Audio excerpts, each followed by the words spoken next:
سلام دك عبيت خميس أنا حكم خبرات تخاطرت التي في تمليسنا متيناكم علنا رأيو غازتنيا سنة مقبار زي بلو غازتنيا ناي بي بي سي غير يقبرو انتهي يتمال دراما سريحة ابتناي شعبيان هو حاتن تعينت مدبي أقربو أم عفان مجوين جنرال قعش قبره انتهي تران يروت مالي نرأي هذا فيديو نسمع أيام ملؤ تحسطو كسام موداتا كقرب لكم مجمع أجن نزا فيديو زي أنا رأي أبزي خطأ صدق دل نجار حدنا بيس غازيتنيا غير ما يجور إزبال أنا كم مجمع كنا أتوتلنا ونو يصنعنا كنا خمو ناي مسرعي صراحة نعمبر غازيتنيا ما هي مثلا حق زرع رسي أيوم علتي قدم كل بمدياتات يريون يركاوجن تراخمنا من أيام سلزي فلت كستاوسي كالكون دحري كاردي قبر نيرو فوتيل نيرو نمن تايد أتبلنا جنا نحنا تزلوتو شعلتنا قدعتنا ندالنا سوري كاردي قبر فوتيل أو يصنحنا anyway نمن تايد سألنا دحن غازيتنيا إيه نبيس غازيتنيا شكري ولنكله زبل مال اختاين قوم تخونس ميزانه مال اختقم محل في زل امنات نيرونا مثلا نيرو دحراي كاين خمس راه وغن 48 ساعات نافرديت قريبو مساله كالاي مش تراخينا عندنا دحر ساعات تراخيبهم حاغوسون غليصم زبل تحاغوس صبو كوين دهالو كان افت ساعاتن افت تخكلنيا ملأختن زي محلافو سلام كبرات تخاطل تليلو تي في كميز أني حكم تمليسنا مزيناكم علنا يا كم زخت سمعوت أنا حكم فيديو سدرابيت عنقن ورقن زخونه جنرال قعش قبره مرتهم ويكا قريتهم قريبهم علو قبل علي غازتنيا ناي بي بي سي غرماي قبرو بهو ابتانا يتمال زر انا يا دراما ناي هو حات عصيبو إيو ناو قريبو دمت حزب تግራይ ኮይኑ ወይ ከዓ ድምጽ ጭቆናት ድምጽ ዕፉናት ኮይኑ ዘይኮነሲ ብህወሓት ተዓሲቡ ብሻዕብያ ተዓሲቡ እዩ ኣብታ ድራማ ተሳቲፉ ታናይ ተማል ዘርዓና ያ ድራማ ናይ ህወሓትን ናይ ሻዕብያን ዓቕሎም ዝጸበቦም ጥዕንኡ ምሰሸገሮም ናይ ጀነራል ጉዕሽ ገብረ ምኽንያቱ ቅድሚ ትማሊ ዝርአይዎ ሰባት ኣለዉ እዮም ብኣፉ በፍንጩ ደም ክወጽእ ናይ ጥዕና ጸገም ከም ዝገጠሞ شغال قليلهم يم عقلهم طيبهم يم اقربهم اب ميديا جنرال قعش قبره حجي اتي زول حبريتا خفشلو انت دا خوينم اتي دمص حزب تግራይ ወይ ከዓ ድምጽ جنرال قعش قبره ኮይን ዝቀነ አክቲቪስት ይኹን ጋዜጠኛ ይኹን ዩቲዩበር ይኹን ኩሉ ንዑ خفشلو انت دا خوينم ناتي اب عالم لخاو ميديا ዝሰርሕ ሰብ عصيبهم زلون نعو ولاون كعصبو صنيحم كخونو خوليم ابتا نايت مالغن زخونه طقمي هبومو سوري نخقرب مدبات ناتهم نخزرغح كصوعو خوليم سلازي تانايت مالي دراما غازطنيا غرماي قبرو كونايلو لاختنا هوحاتن ناي شعبيان يحلفو جنرال قعش قبرين فرد قريبو اوش تربعان قلملن ساعاتات دغناون سدرابيتو حاغوسم غليصم قلملز بالدراماتات يسرحو دحارك تسمعوهم سدرابيتو سي نايمتا حاغوسم كغلصو نايمتا حاغوسم يغلصو كندس تعفنه كندس تچوي كند مدهانيت سينو حمامو نابزل على كندس تساغغري سبعونت زغدلو صبصاب ناي حسوتي اقريبوت مال غازطنيا غرماي قبرو ጥራሽ በቃ ጠቅላላ ናይ ጋዜጠኛ ስነ ምግባር ዘይብሉ ስለዚህ ክሕተት ክኽእል ኣለዎ ይቅሬታውን ክሓተሉ ክኽእል ኣለዎ ስድራ ቤቱ ኣበይ ከም ዘሎ ይፈልጡን እዮም ንጀነራል ጉዕሽ ገብረ أفرد خمس قربون أي فلتونيم حبريتها يبلومن أي قربن أبني طفوت هدراون من قسقاس كان زي نبره حبيرم غازطنيا غرماي قبرون نمنتاي قد حلو يلوم تزاريبهم دحان ندحر داناي عالم لخ ميديا سرحتنيا خوينو صقم ناي غزانا ناي ابونا ناي يانانون اب عالم لخاو ميديا يقال حالنا يفتحو خوني لمبر اي فولطونيم بمدب شعبيان هو حاتنيا ناو امصياتو امصيمو شو ازي غازطنيا زي نزات مالس سرحه دراما ناي شعبيان هو حاتن ام ميديا خمتا ز ام ميديا وصيو زسرحه دراما ام ميديا وصيو يقريتا خحاتتالو نسدرا بيتو بديلوم نقعش قبرك عاسب او مسلو دفير وي ام ميديا زي قريبو سدرا بيتو حاغوسم زي غلط حاغوسم غليصم حزنم يمتراي حزن بقى مرتهم ጭንቀቶም አብገጾም ተነቢቡ ከምዛ አይነት ስነ ምግባር ዘለዎ ጋዜጠኛ ቶታል ካብት ዝሰርሓል ሙኽዓ ናይ ውልቁን ተዝኾን በር ዓለም ለኻው ሚድያ ስለ ዝኾነ ክባረር ክኽላሎ ክስ ከተቆርበለኩም ክስ ከነቀርብ ኣለና ክኽሰስ ኣለዎ ግርማይ ገብሩ ካብ ሕጂ ገና ከጀመረ ልኡኽትኡ ናይ ሻዕብያን ናይ ህወሓትን ኦሬዲ ኣባል ጽምዶን ናይ ዝኹይናት ደጋፍኒ ማለት ናይ ዝጭንቂ ትማላ ኣብ ሕጻጽ ተገብረ ኣብ ቢቢሲ ዘይቅርበዳ ህዝብ ትግራይ እናተሳቀየ ኣብ ቢቢሲ ዘይቅርበዳ ናይ ውሽጣ አካላቱ ወድሰብ ቢህወት እንሃሎ ውሽጣው አካላቶም ብሰንካ ዓጸቦ እናተርአዩ እንታ ኮይን በታ ትክክል አባይታ ዘላኹም ተም ቲክቶከራት ዘይቅርባ ደጋፊ ህወሓትን ልኡኽ ህወሓትን ደጋፊ ሻዕብያን ልኡኽ ሻዕብያን ስለዝኾነ ደጋፊ ጽምዶ ኮይናት ስለዝኾነ ሸለሊ ለሓሊፎ ትንክፍ ቢሉ ቅሪቦ ክኸውን ይኽእል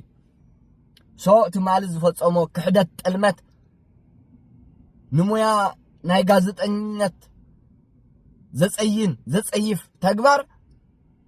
ብሕግ ክሕተት ክኽእላሎ ብሕግ እንተ ዘይተሓተተ ጽባሕ ንጎ ካልእ ተግባራት እውን ክፍጽም እዚ ጋዜጠኛ እዚ ሶስት ድራ ቤቱ ንሕና አፍሉጦ ይብልናን ሰብአው መሰል ናይ አያናን አቦናን ጥሒስልና ኢትማሊ አፍርድ ዘይቀረበ ቀሪብ ኢሉ ንሕና ዘይተሓጎስና ምስ ሓዘናን ምስ ጭንቀትና እንሃለና ዘቅረቦ ብጣዕሚ ተሰሚዕና እዩ ከም ሰብ ግን አደነው ከመይ ከም ዝኸውን መፍትሒኡ አይፈለጥናን ኢሎም ስድራ ቤቱ ስለዚ መፍትሒኡ ንሓግዞም ክሕተት ኣለዎ ካብታ ሚድያ ክባረር ኣለዎ ኣብ ዓዲ እንግሊዝ ዲ ኣብ ኣሜሪካ ዲ ዘለኹም ኣብቲ ዘለዎ ትካል ናይ ቢቢሲ ተቃውሞኹም ኣርእዩ እዚ ሰብ እዚ ስነ ምግባር ናይ ጋዜጠኝነት ጥሒሱ ንዓመፅትን ንጨቆንትን ይዘገልግል ዘሎ ኢልኩም ሪፖርት ግበሩ ምስ ሓይልኹም እናሃለኹም ተጋሩ ሓይልኹም ተጠቀምሉ እዚ ዝፈጸሞ ብጣዕሚ ናይ ክሕደት ይጠልመት ኣብ ልዕሊ ህዝቢ ትግራይ ግርማይ ገብሩ ጋዜጠኛ ግርማይ ገብሩ ናይ ቢቢሲ ብጣዕሚ ትማል ዝሰርሖ ድራማ ናይ ሻዕብያን ናይ ህወሓትን ንዘለዓለም እናጣዓሶን እናሕፈሮን ክነብር አቤሎ አቤት አሲሩሎ ዘይገልጽ ብድሕር ትርክብ ምስ ስድራ ቤቱ ናበይ ከይዱ ዘይገልጽ ስድራ ቤቱ ይፈልጥነ አቤት አሲሩሎ ካበየ ቦታ ሓቢኦም ዓባቢጦም በቃ ኣብ ሚድያ ከቅርቦ ነቲ ዘሎ ጫውጫውታ ከህሱሱ ህወሓት አይ አፍርድን ኣብ ካልእ እንተቀርብ ኮይናሲ ብግርማይ ገብሩ ጌራ ድራማ ሰሪሕ ስለዛ ተቅጽል ዘላ መደብ ንስማዓያሞ ድምጽ ንኹኖ ንጀነራል ጉዕሽ ገብረ ንሓግዞም ንስድራ ቤቱ ግርማይ ገብሩ ከዓ ክሕተት ንግበር ጋዜጠኛ ናይ ቢቢሲ ግርማይ ገብሩ ክሕተት ክንገብር ክንክእል ኣለና ደቂ ዓበይቲ ስምዕዋ ዛ መደብ ክሳብ መወዳእታ ብጣዕሚ ስድራ ቤቱ ኣብ ሕማቅ ኩነታት እዮም ዘለዉ ጉዕሽ ገብረ እውን ድሕርታት ማል ምስ ስድራ ቤቱ ዝተራኸባ ናበይ ከም ዝተወስደ ናበይ ከም ዘበልዎ ኣይፍለጥን ኣበይ ቦታ ከም ዘሎ ኣበይ ዓፊኖም ዘለዎ ወላ ሓደ ሓበሬታ የለን እቲ ኣብ ሕማቅ ኩነታት ኣሎ ክመውት እውን ይኽእል እዩ ተባሂሉ ተወዚዑ ዝነበረ ቀድሚ ትማል ሓበሬታ ወላ እውን ትማል ንግሆ ሓቅነት ኣለዎ እዩ ጥዕንኡ ኣብ ሕማቅ ኩነታት እዩ ዘሎ እኹል መድሃኒት እውን የብሉን ስለዚ ፕሊስ ዝጀመርኩሞ ተጋሩ ሸለላ ይትበልዎ ምስ ስድራ ቤቱ ስለዝተራኸበ ዳርጋ ስቕስቕ ክኸውን ጀሚሩሎ ስቅ ክትብሉ የብልኩም ክሳብ ናብ ስድራ ቤቱ ዝፅምበር ነፃ ክሳብ ዝበሃል ህወሓትን ሻዕብያን ክሳብ ዝፈትሕዎ ስቅ ክንብል የብልናን ስቅ ክትብሉ የብልኩም ተጋሩ ነዛ ቪድዮ ሰሚዕና ንስድራ ቤቱ ንሓግዞም ደቂ ዓበይቲ ትማል ምሸት ሰዓት ተዘይተጋጊ ሰዓት 11 ፈርቃ ናይ ቲንክ መስለኒ ገስካዕ ዓሰርተ ክልተ ፍርዓን ዘሎ ሬንጅ ተራኺብና ንሱ እውን ካብ ካልእ ቦታ ቀዲሞ ወፂኦም ሕጂ ራእይ እቲ ከምቲ ንብሎ ዘለና ከምቲ ክንብሎ ዝቀነና ጀነራል ጉዕሽ ገብረ ኣብ ካልእ ቦታ በቃ ኣብ ዘይፍለጥ ፍስሃ ማንጁስ ዝበህላዊ ጀነራል ምግበይ ሃይለ ኩሎም ቶም ወኻሩን እሙናትን ናይ ሻዕብያን ህወሓትን ዝበሃሉ ባህላውያን ጀነራላት ኣብ ዘይፍለጥ ቦታ እዮም ጀነራል ጉዕሽ ገብረ ባይዘወይ ኣብ ዘይፍለጥ ቦታ እዩ ተሰዊሩ ዘሎ ትማሊ ፀቕጢ ምስ በዝሖም ሚድያታት ዋጭዋጭ ምስ በላ ብዛዕባ ምዕፋን ምጭዋይ ጀነራል ጉዕሽ ገብረ ብሻዕብያን ብልኡኻት ሻዕብያን ዓቕሎም ምፅበቦም እዮም ነዚ ናቶም ከም ዝበልናዮ ዓንቶ በሰማዕኹሞ መተሓባበርን ተሓባባርን ተለኣኽን ዝኾነ ጋዜጠኛ ግርማይ ገብሩ ፀዊዖም ምክንያቱ ኣብ ሚድያ ዓለም ኩሉ ዝሪኦ ንሱ እዩ ከምዚ ገለልተኛ ዓይነት ኢሎም እዮም እስታይ ገይሮሞ ግን ገለልተኛ ዘይኮነሲ እሙን ናቶም እዩ ኣብ ትግራይ ኣብ ቢቢሲ እሙን ኮይኑ ናይ ህወሓት ብህወሓት እውን ሕሰቦ እንድሕር ዳኣ ህወሓት ህወሓት እንድሕር ዳኣ ክትጠፋጥፈካ ኮይና ብድሕሪት ማእለያ ዘይብሉ ድጋፍ ኣሎ ማለት እዩ ሶ እዚ ጋዜጠኛ እዚ ከዓ እቲ ዝወሃቦ ድጋፋት ጥቕሚ ህዝቢ ክሒዱ ኣብ ናይ ውልቁ ሕሰቦ ሓጎሶም ይገልፁ ነይሮም ትማሊ ሎም መዓልቲ ስድራ ቤት ጀነራል ጉዕሽ ገብረ ኣብ ፍርዲ ክቐርብ እዩ ፍርዲ ቀሪቡ እዩ ክቐርብ እዩ እናበለ ዝዛረብ ዘይተገብረን ዘይነበረን ስድራ ቤት እውን ዘይፈልጦ ጉዕሽ ገብረ እውን ዘይፈልጦ ህዝቢ ትግራይ እውን ዘይፈልጦ እዩ ጋዜጠኛ ግርማይ ገብሩ ዝገልፆ ዝነበረ ካበይ ምፅዎ ካበይሲ ኣምፅዎ ስለዚ ዝወዲ እዚ ናቶም እሙንን ናቶም ተለኣኽን ንበይኑ ፀዊዖሞ ስድራ ቤቱ ከይፈለጡ እኳ እዮም ንዕኡ ፀዊዖም ኣዳልዮሞ ከምቲ ዝበልኩኹም ትማሊ እውን ዝገለፅክዎ ጀነራል ጉዕሽ ገብረ በቃ ናብ ሚድያ ክቐርብ ስለ ዝኾነ ናብ ቢቢሲ ማይ ሂቦም ሕፂቦም ገለመለ በቃ ንሚድያ ዝኸውን ገፅ እዮም ክርአ ሰሪሖም ስድራ ቤቱ ግን ሕጉሳት ኣይነበሩን ከመይ ገይሮም ሕጉሳት ነብሩ ዘይተፈትሐ ኣበይ እስር ቤት ከም ዘሎ ዘይፈልጡ ኣብ ፍርዲ ከም ዝቐረበ ጭብጢ ዘይብሎም ክቐርብ ከሎ ዘይረኣዩ መድሃኒቱ እኳ መድሃኒቱ ባይዘወይ ብኣፉን በፍንጩን ደም ክወፅእ ጀመረ ቀድሚ ትማሊ ዓቕሎም ምፀበቦም ይቕሬታ ኢሉ ሓደ ናይ ሰራዊት ሓይሊ ሰላም ትግራይ መልእኽቲ መፅያቶ ይቕሬታ ኢሉ ደምሲስዋ ነይሩ ፀቕጢ ምስ በዝሖ ፀማሚ ህዝቢ በቃ ኣብ ሓደጋ ዘየለ ጀነራል ጉዕሽ ገብረ ፅቡቕ እናሃለዎ ከምዚ ኢልካዮ ገለመለ ኢሉ ህዝቢ ሆ ምስ በሎ እዞም ካድረታት ናይ ህወሓት ከዓ ነዳዲ ምስ ወሰኽሉ ደምስዎ እምበር ሕማቕ ርኢና ኢሎም ነይሮም እዮም ባህላውያን ጀነራላት ናይ ህወሓት ምክንያቱ ብኣፎም በፍንጩን ደም ከውፅእ መድሃኒት ስኢኑ ዘለዎ ሕማም ክብርትዖም ዝጀመረ ከይፈተው እዮም ኣብ ሚድያ ቀሪቦም ሶ ሕጂ ተም መድሃኒት ክቕበሉ ስለ ዘለዎም ኣብ ሚድያ እውን ክርአ ስለ ዘለዎ እቲ ደገፍ ድምፅን ናይ ጀነራል ጉዕሽ ገብረ ዝህብ ዘሎ ሓይሊ ናይ ሚድያ ንሱ እውን ከፍሽልዎ እንተደኣ ኮይኖም ኣብ ሚድያ ቀሪቦም ንህለ ብሂወቱ ጥዑይ እንዲ ዘሎ ፅቡቕ እንዲ ዘሎ ምስ ስድራ ቤት ተራኺቡ ከምቲ ግርማይ ገብሩ ዝበሎ ሓጎሶም ገሊፆም ኣብ እስር ቤት ዘሎ ሰብካ ረኺብካስ ሓጎስካ ትገልፅ ስነ ምግባር ዘይብሎም ጋዜጠኛታት ይፍጠሩ ኣለዎ ኣብ ትግራይ ሻዕብያ እንታይ ዓይነት እንታይ ዝበሃል እዩ እእቲሎም ዘሎ ይገርም እዩ መፈላለይ ኣብዚ ክጠቕሶ ዝደሊ ነገር ሓደ ናይ ቢቢሲ ጋዜጠኛ ግርማይ ገብሩ እዩ ዝበሃል ኣነ እኳ መጀመርያ ክንኣቱ ተለና እውን እዩ ፀኒሕና ግን ከምኡ ረኣዩ በቃ ኣይፈልጡን እዮም ስድራ ቤት ጉዕሽ ገብረ ሚድያ ይቐርሖም ከም ዘሎ ሚድያ ኣብኡ ክፀንሖም ምዃኑ ዝኾነ ነገር ኣፍልጦ የብሎምን ህወሓት ግን ድራማ ሰሪሓ ናይ መስሪያ ቤት ሰራሕተኛ እምበር ጋዜጠኛ ናይ መሰለን ሓቂ ዘራ ረሲዑ እዩ ማለት እዩ ቅድም ክብል ብሚድያታት ይርዮ ነይረካው ግን ተራኺብና ምርአዮም ስለ ዘይፈልጥ ከስታውሶ ይከኣልኩን ድሓር ሪከርድ ይገብር ነይሩ ፎቶ የልዕል ነይሩ ንምንታይ ዳኣ ትበልና ገና ንሕና ገና እቶም ስድራ ቤት እውን ንቑሓት እዮም ሪከርድ ይገብር ስእልታት ይስእል ምስ ረኣዩ እንታይ እዚ ነገር ምስ በሉ ኣይ ኣነ ጋዜጠኛ እየ ደሓን ሽግር የብሉን ገለ ኢሉ ጋዜጠኛ እንተልዩ ደኣ በቃ ፀገማት ስለ ዘለዎም ተዓፊኖም ስለ ዘለዉ ባይ ዘ ወይ ስድራ ቤት ጉዕሽ ገብረ ተዓፊኖም እዮም ጉዕሽ ገብረ ተዓፊኑ ኣበይ ከም ዘሎ ኣይፍለጥን እዩ ሕጂ ሚድያ ምስ ረኣዩ ግን በቃ ተስፋ እዮም ገይሮም ድምፅና ብዓለም ክስማዕ እዩ ፀገማትና እውን ህዝቢ ክፈልጦ እዩ ስለዚ ኣቦናን ኣያናን ሓውናን ክፍትሓልና ይኽእል እዩ ክፈትሕዎ ይኽእሉ እዮም ኣብ ፍርዲ እውን ክቐርብ ይኽእል እዩ ካብ ዝብል ተስፋ ንግርማይ ገብሩ መን ምዃኑ ከይፈለጡ ኣዘራሪብዎም ማለት እዩ ዘለዎ ቱ ሻዕሎትናን ጉድኣትናን እንዳሃልና እሱ ሪከርድ ይገብር ፎቶ ይልዕል ኣብኡ እዩ ፀኒሕና ኤንወይ ንምንታይ መሰልና ድሓን ጋዜጠኛ እየ ናይ ቢቢሲ ጋዜጠኛ ችግር የብሉን ቀለ ዝብል መልእኽቲ ሃይውን ከምኡ ተኮይኑስ ሚዛናዊ መልእኽቲ ከመሓልፍ እዩ ዝብል እምነት ነይሩና ግን መሰለን ነይሩ ድሕራይ ኮይና ከም ዝረኣኽቦ ግን ኣብ 48 ሰዓታት ናብ ፍርዲ ቤት ቀሪቡ ምስ በለ ካልኣይ ምሸት ተራኺብና እንዳሃለና ድሕሪ ሰዓት ተራኺቦም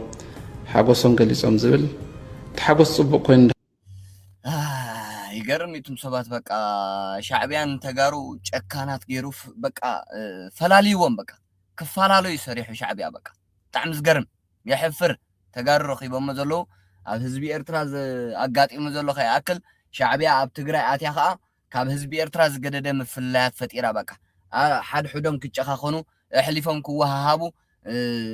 ኣሳርን ተኣሳርን ክኾኑ ገይሩ ሻዕብያ ብጣዕሚ ገርም ሃሎ ግን ኣብቲ ሰዓትን ኣብቲ ትክክለኛ መልእኽትን ዘይምሕላፉ ካልኣይ ናብቲ ዝዓረፈሉ ወይም ደሞ ናብቲ ዘይፍለጥ ቦታ ዝኾኑ ሰባት ከም ዝኸድዎ ክገልፅ እንዳተገበኦ ንሱ እውን ፍርዲ ቤት ከም ዝቐረበ ኣምሲሉ ምቕራቡ እሱ እውን ሓደ ጌጋ እዩ ስለዚ ኣብኡ ይፀኒሕና ምንቲ ቅድም ኢለ ዝነገርኩኻ ያ ገርሚ እዚ እቲ ኩነታት ኣጋጢሙ ዘሎ ኣብ ትግራይ ብፍላይ ከዓ ህወሓት ብዝዓሰበቶም ብከብዶም ዝግዝኡ ጋዜጠኛታት ኢና ባህልቲ ናይ ጋዜጠኛ ባህርን ስነ ምግባርን ዘይብሎም ድምፂ ህዝቦም ክኾኑ ዝግብኦም ድምፂ ጨቆንትን ዓፈንትን ኮይኖም ተላኣኽትን ደገፍትን ጨቆንትን ዓመፅትን ኮይኖም እዚ ጋዜጠኛ እዚ ሓደ እቲ ቢቢሲ ዓለማዊ ሚድያ እዩ ዓለም ለኻዊ ሚድያ እዩ ሕጂ ኣብኡ ፀግዒ ህዝቢ ዝኾነ ኣካላት እምበር ፀግዒ ጨቆንትን ዓመፅትን ዝኾነ ኣካላት ብሞየኦም ክሳተፉ ኣይፈቅድን እዩ ቢቢሲ ናብዚ እውን ሪፖርት ክግበር ይግባእ እዩ ናብ ቢቢሲ እቶም ደገፍቲ ናይ ለውጢ ዝኾንኩም ኣብ ዲያስፖራ ተቐመጡ ኤርትራውያን ተጋሩን ብምልኡኹም ኣብ ዓዲ እንግሊዝ ኣብ ናይ ቤት ፅሕፈት ናይ ቢቢሲ አይ ቲንክ ተዘይተጋገቡ ይመስለኒ ኣብ አሜሪካ ተኮይኑ እንዳሓኖ ኣብ ዝኾነ ኣብ ዝሃለው ይሃሉ ሰላማዊ ሰልፈት ገብሩ ይግባእኩም እዩ ኣብ ቢቢሲ ዝቁፀሩ ጋዜጠኛታት ንህዝቢ ደም የንብዕዎ ኣለው ኢልኩም ንህዝቢ ክጭቆን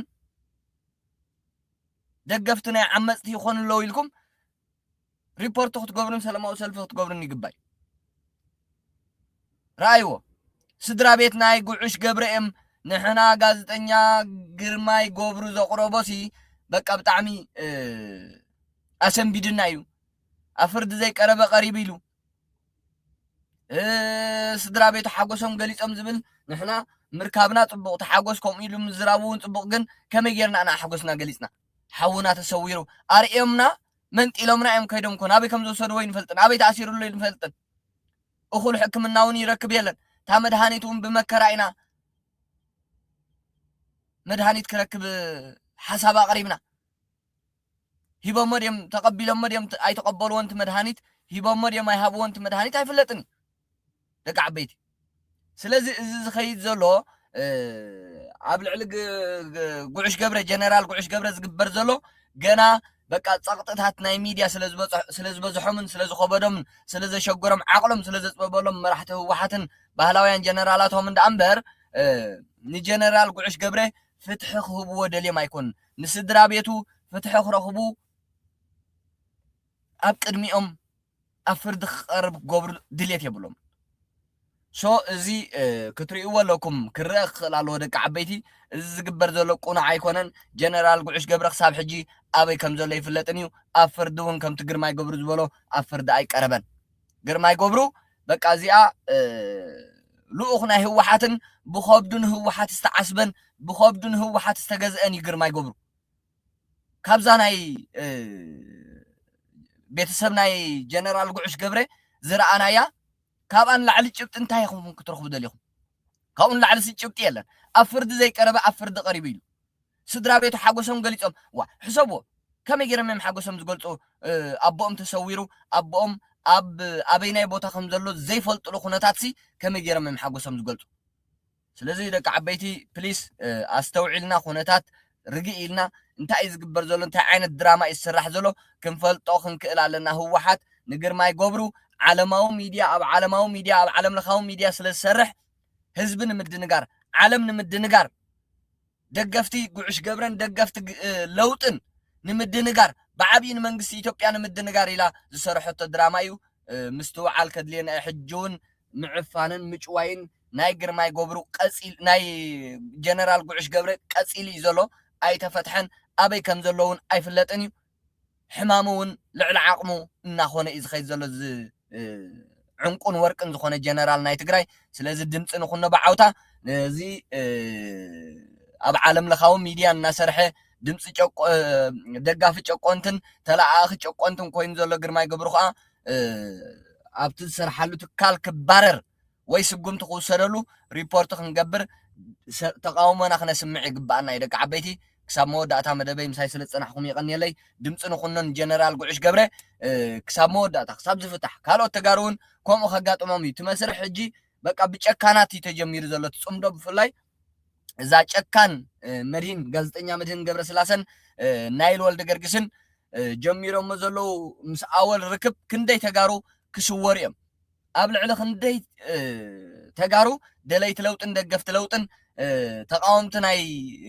ፅምዶ ኩናትን ስጉምቲ ክውሰድ ክጅምር መዓት ዝዕፈኑ ኣለዉ ሕጂ ከዓ ሶ ናብ ካልእ ከይሰገረ ከሎ እዚ ኣብ ጀነራል ጉዕሽ ገብረ ተፈፂሙ ዘሎ ብሻዕብያን ብህወሓትን መዕለብን ፍታሕን ክረክብ በቃ ብዘይ ምቁራፅ ድምፅና ክነስምዕ ይግባአና እዩ ትማል ኣነ እንታይ ነይረ ኢለ ነይረ ጀነራል ጉዕሽ ገብረ ምስ ስድራ ቤቱ ዝተራኺቡ ሕራይ ብድሕሪኡ ኸኢለ ነይረ ድሕሪኡ ሃየ ስድራ ቤቱ ገሊፆሞ ንህለው ሶ ደቂ ዓበይቲ ኣብዚኣ ስንፍናና ክነርኢ የብልናን ህወሓትን ሻዕብያን ክወድቁ እምበር ፅቡቆም ክንርኢ የብልናን ከምዚ ትማል ዝረኣኹሞ ዋይ ፅቡቅ ሃየ ብድሕሪኡ ኸ